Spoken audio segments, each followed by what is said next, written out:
So വീണ്ടും നമ്മൾ ഇനി നോക്കാൻ പോകുന്നത് ടെക്നോളജി മാനേജ്മെന്റിലത്തെ module 3 technology strategy and management. Strategy ഇല്ല, ഇറ്റ്സ് സ്ട്രാറ്റജി. എന്തെയാട്ടെ പുള്ളി. So need for technology strategy technology adoption, diffusion, absorption, എന്തൊക്കെ നമ്മൾ നോക്കാൻ പോകുന്നതാണ് മുകളിലുള്ളത്.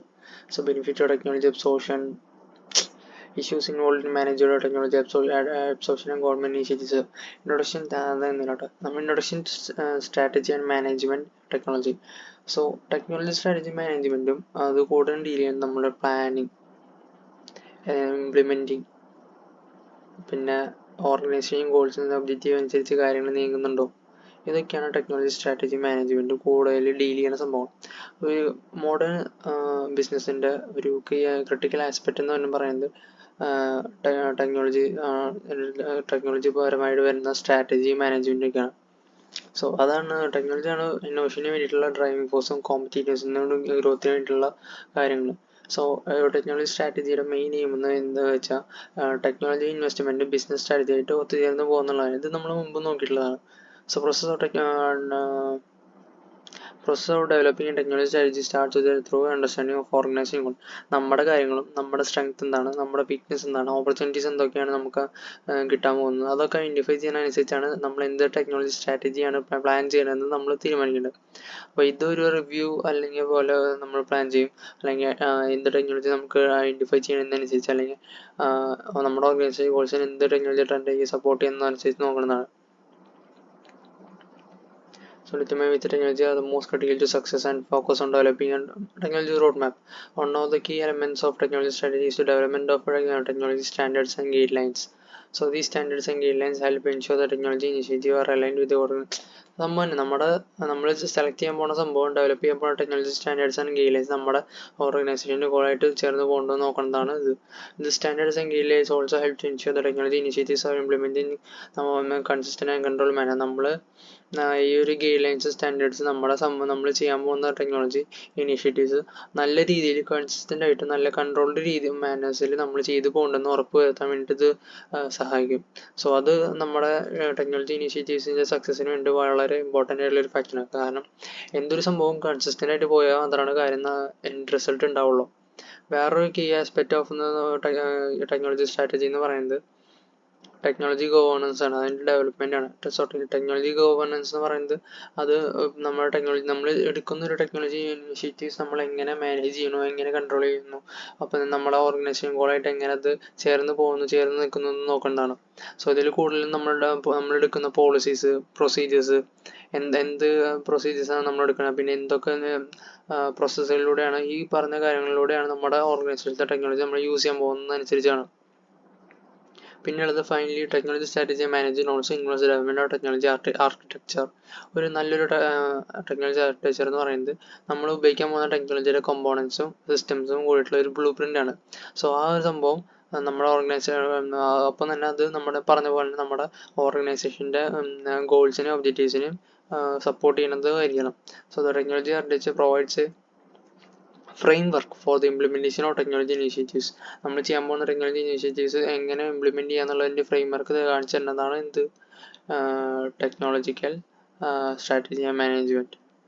So in conclusion, technology strategy and management is a critical aspect of modern business. It helps organization align their technology initiatives and goals. Organisation align ചെയ്ത് പോകും. അതന്നെ need for technology strategy. എന്തുകൊണ്ടാണ് നമുക്ക് ഇതിൻ്റെ ആവശ്യകത വരുന്നത്? Some of the key reasons for technology strategies are. കാരണം എന്താണെന്ന് വെച്ചാൽ നമുക്കറിയാം ഭയങ്കര ഫാസ്റ്റായിട്ട് കാര്യങ്ങൾ നീങ്ങിക്കൊണ്ടിരിക്കുകയാണ്, ഫാസ്റ്റായിട്ട് ചേഞ്ച് ചെയ്തുകൊണ്ടിരിക്കണം. അപ്പം തന്നെ അത് നമ്മുടെ ലൈഫ്സിനെയും ബിസിനസ്സിനെയും ബാധിക്കുന്നുണ്ട്. സോ നല്ലൊരു ടെക്നോളജി പരമായിട്ടുള്ള ഒരു സ്ട്രാറ്റജി ഉണ്ടായാൽ മാത്രമാണ് നമുക്കൊരു നമ്മുടെ ഓർഗനൈസേഷൻ എങ്ങനെ നമ്മുടെ പറഞ്ഞ ഗോൾസും കോമ്പറ്റേറ്റീവ് ആയിട്ട് നിൽക്കാൻ പറ്റുന്നതും അറിയാൻ പറ്റുള്ളൂ. സോ ചില കീ റീസൺസ് എന്ന് പറയുന്നത് alignment with business goals. Technology strategies help align technology investment with overall business strategy, ensuring that the resources are directed towards initiative. നമ്മളിപ്പോൾ എന്തെങ്കിലും ഇനിഷ്യേറ്റീവ് എടുത്ത് കാര്യം ചെയ്യാൻ പോണത് നമ്മുടെ കയ്യിലുള്ള റിസോഴ്സസ് അതിലേക്ക് തന്നെ ആണ് എല്ലാം പോകുന്നതെന്ന് ഉറപ്പ് വരുത്താനും നമ്മുടെ ബിസിനസ് ഗോൾസ് അങ്ങനെ നമ്മുടെ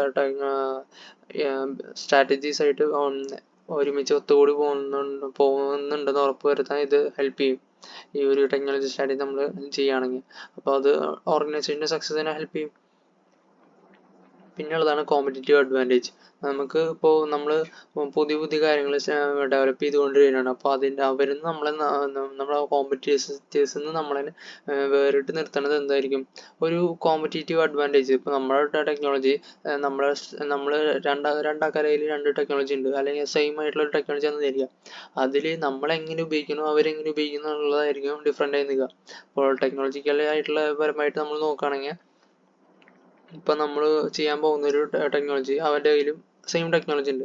പക്ഷെ നേരെ തിരിച്ച് നമ്മുടെ കയ്യിൽ നമ്മൾ അത് ഇംപ്ലിമെൻറ്റ് ചെയ്യുന്ന രീതി എന്ന് പറയുന്നത് ഡിഫറെൻ്റ് ആണെന്ന് വിചാരിക്കുക. അത് തന്നെയാണ് ടെക്നോളജി. നമ്മൾ ഉപയോഗിക്കാൻ പോകുന്ന സ്ട്രാറ്റജി വ്യത്യസ്തമായി ചെയ്യുകയാണെങ്കിൽ നമ്മൾക്ക് അതൊരു അഡ്വാൻറ്റേജ് ആണ്. ആ ഒരു സംഭവമാണ് കോമ്പറ്റേറ്റീവ് അഡ്വാൻറ്റേജ്. പിന്നുള്ളതാണ് risk mitigation.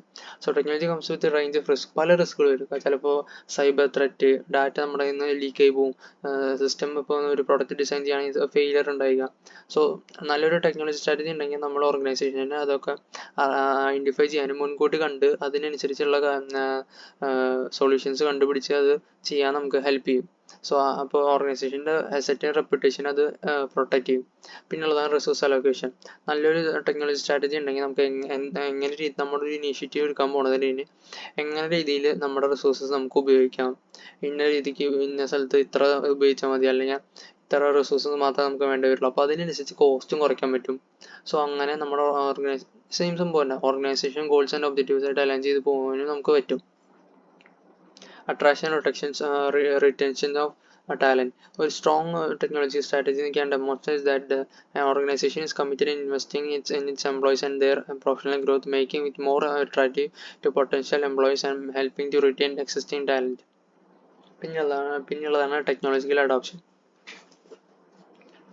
Technology adoption is the process of embracing new technologies and incorporating them in one's daily routine work process and decision making. പുതിയ ടെക്നോളജീസിനെ നമ്മൾ എടുക്കുന്നതും എന്നിട്ട് അത് നമ്മുടെ ഡെയിലി റുട്ടീൻ വർക്ക് പ്രോസസ്സായിട്ട് ഇൻറ്റഗ്രേറ്റ് ചെയ്ത് അതിൻ്റെ ഒപ്പം ചേർന്ന് പോകുന്നതിന് വേണ്ടിയിട്ടാണ് ഉദ്ദേശിക്കുന്നതാണ് ടെക്നോളജിക്കൽ അഡോപ്ഷൻ. സോ ടെക്നോളജി അഡോപ്ഷൻ്റെ മെയിൻലി വരുന്ന കീ ഫാക്ടേഴ്സ് അല്ലെങ്കിൽ ക്യാരക്ടറിസ്റ്റിക്സ് എന്തൊക്കെയാണെന്ന് വെച്ചാൽ awareness, interest, evaluation, trial and adoption. Awareness. ഈ ഒരു സ്റ്റേജിൽ ഇൻഡിവിജ്വൽസും ഓർഗനൈസേഷൻസും അവരുടെ ടെക്നോളജിയെ കുറിച്ചിട്ട് അവർക്ക് നല്ല അവെയർ ആയിരിക്കും. അപ്പോൾ അതിൻ്റെ എന്തായിരിക്കും പൊട്ടൻഷ്യലായിട്ട് അവർക്ക് കിട്ടാൻ പോകുന്ന ബെനിഫിറ്റ് എന്ന് അവർക്ക് അറിയാൻ പറ്റും. സോ അവർക്ക് അതിലൂടെ അഡ്വർടൈസ്മെൻറ്റ് ചെയ്യുന്നതിലൂടെ അല്ലെങ്കിൽ നമ്മുടെ ഇൻഡസ്ട്രി പരമായിട്ട് കോൺഫറൻസസ് വയ്ക്കുന്നതിലൂടെ അല്ലെങ്കിൽ നമ്മൾ ചുമ്മാ അങ്ങനെ പറയുന്ന ഒരു കാര്യങ്ങളിലൂടെ നമുക്ക് നമ്മുടെ ടെക്നോളജീനെ കുറിച്ച് നമുക്ക് കൂടുതലായി അറിയാൻ പറ്റും. പിന്നുള്ളതാണ് ഇൻട്രസ്റ്റ്. ഇതിലൊരു ഇൻഡിവിജ്വൽ അല്ലെങ്കിൽ ഓർഗനൈസേഷൻ ആ ഒരു കാര്യത്തിനെ കുറിച്ച് കുറേ ഇൻഫർമേഷൻ തേടി കണ്ടുപിടിച്ചെടുക്കും. അതെ, അപ്പോൾ അത് കൂടുതൽ സീരിയസ് ആയിട്ട് എടുക്കുമ്പോഴാണ് നമുക്കൊരു ഇൻട്രസ്റ്റ് വരും. നമുക്കറിയാവുന്നതാണ് നമ്മൾക്കൊരു ഇൻട്രസ്റ്റ് ഉള്ള കാര്യം നമ്മൾ എങ്ങനെ പോയാലും ചെയ്തെടുക്കാൻ നമ്മൾ നോക്കും. സോ അതാണ് അവിടെ കാണിക്കുന്നത്. അപ്പോൾ അതിൽ ഡെമോൺസ്ട്രേഷനോ അപ്പോൾ അതിൻ്റെ എക്സ്പേർട്സിനോട് പോയി സംസാരിച്ച് കണ്ട് ടെക്നോളജിയുടെ കേപ്പബിലിറ്റീസും അതിൻ്റെ പോരായ്മകൾ എന്തൊക്കെയാണെന്ന് മനസ്സിലാക്കും. ഇവാലുവേഷൻ സ്റ്റേജിൽ നമ്മളൊരു ഇൻഡിവിജ്വൽസിൻ്റെ ഓർഗനൈസേഷൻ കോസ്റ്റ് അതോടൊപ്പം തന്നെ അതിൻ്റെ ടെക്നോളജിയിലെ ബെനിഫിറ്റും അറിയാൻ നോക്കും. സോ അത് ചെയ്യുന്നതിലൂടെ അതിൻ്റെ ആവശ്യകത നമ്മൾ നോക്കാൻ പറ്റും.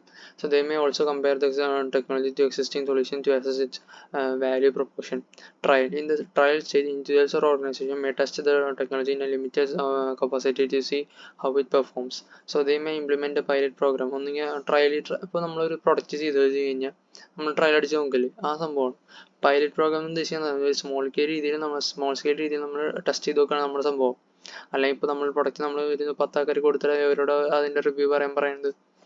ഇതൊക്കെയാണ് ടെക്നോളജി അഡോപ്ഷനിൽ വരുന്നത്. സോ അത് നമുക്ക് നമ്മുടെ ഒരു മൈൻഡ് അനുസരിച്ച് നമ്മുടെ ഒരു ഐഡിയനെ നമുക്കത് ഉണ്ടാക്കി ചെയ്തെന്നുള്ളൂ. പിന്നുള്ളതാണ് അഡോപ്ഷൻ. ഫൈനലി അഡോപ്ഷൻ സ്റ്റേജിൽ നമ്മുടെ ടെക്നോളജി ഫുള്ളി നമ്മുടെ ഡെയിലി റുട്ടീൻ ആൻഡ് പ്രോസസ്സിൽ നമ്മൾ ഇൻറ്റഗ്രേറ്റ് ചെയ്ത് കഴിഞ്ഞു. ഈ ഒരു സ്റ്റേജിൽ എംപ്ലോയീസിനെ ട്രെയിൻ ചെയ്യണതും സിസ്റ്റം അപ്ഡേറ്റ് ചെയ്യും, അല്ലെങ്കിൽ പോളിസീസും പ്രൊസീജിയേഴ്സും ഒക്കെ നമ്മൾ വീണ്ടും അപ്ഡേറ്റ് ചെയ്യാൻ തുടങ്ങും. നമ്മുടെ കമ്പനിയിൽ ഈ സംഭവം നമ്മൾ തത്തെടുത്ത് കഴിഞ്ഞു ഈ ഒരു ടെക്നോളജി. അതാണ് ടെക്നോളജി അഡോപ്ഷൻ കൊണ്ട് ഉദ്ദേശിക്കുന്നത്. The speed and extent of technology adoption depends on several factors. അപ്പോൾ ഒരു സംഭവം നമ്മൾ എത്ര പെട്ടെന്നാണ് നമ്മൾ അഡാപ്റ്റ് ചെയ്തെടുക്കുന്നത് പല ഫാക്ടേഴ്സ് അനുസരിച്ച് ചെയ്യും.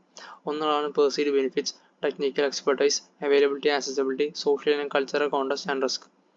Perceived benefit the more individuals organisation perceive the technology to be benefits. കുറേ ആൾക്കാർക്ക് ഇത് നല്ലതെന്ന് തോന്നി കഴിഞ്ഞാൽ അവർ പെട്ടെന്ന് അഡാപ്റ്റ് ആവില്ല.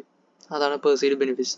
Technical expertise individuals or organisation with high level of technical expertise are more likely to adapt. വളരെ ഹൈ ലെവൽ ടെക്നിക്കൽ എക്സ്പെർട്ടൈസ് ഉള്ള ഒരു ആൾക്കാരെ ഒരു ഓർഗനൈസേഷൻ ഉണ്ടെന്ന് അവർ പെട്ടെന്ന് അത് ഏറ്റെടുക്കും. അപ്പോൾ കാരണം അവർക്ക് പെട്ടെന്ന് ഗ്രാസ്പ് ചെയ്യാൻ പറ്റും. പിന്നുള്ളത് എന്താ അവൈലബിലിറ്റി ആൻഡ് അക്സസിബിലിറ്റി. പെട്ടെന്ന് നമ്മുടെ കയ്യിലേക്ക് ടെക്നോളജി എത്തിയിരിക്കുക. പെട്ടെന്ന് ആക്സസിബിൾ അപ്പം തന്നെ ഭയങ്കര നല്ല രീതിയിൽ അവൈലബിൾ ആണ്. അപ്പോൾ നമ്മൾ പെട്ടെന്ന് അഡാപ്റ്റ് ആവുന്ന തുടങ്ങുന്നതായിരിക്കും.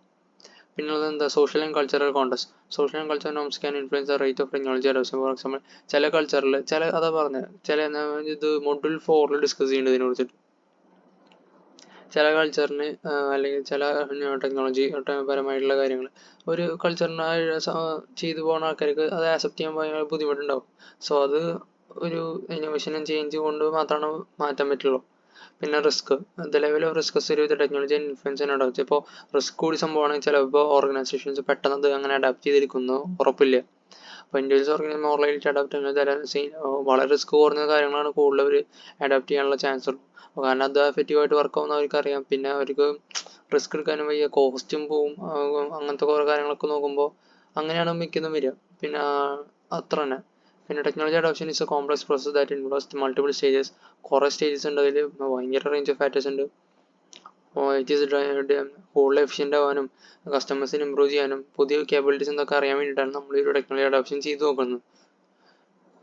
പിന്നെ അടുത്താണ് ടെക്നോളജി ഡിഫ്യൂഷൻ. ഇത് നമ്മൾ നെക്സ്റ്റ് ഒരു വീഡിയോയിൽ നോക്കുന്നതാണ്. സോ ലൈക്ക് ചെയ്യുക, ഷെയർ ചെയ്യുക, സബ്സ്ക്രൈബ് ചെയ്യുക. അത്ര തന്നെ.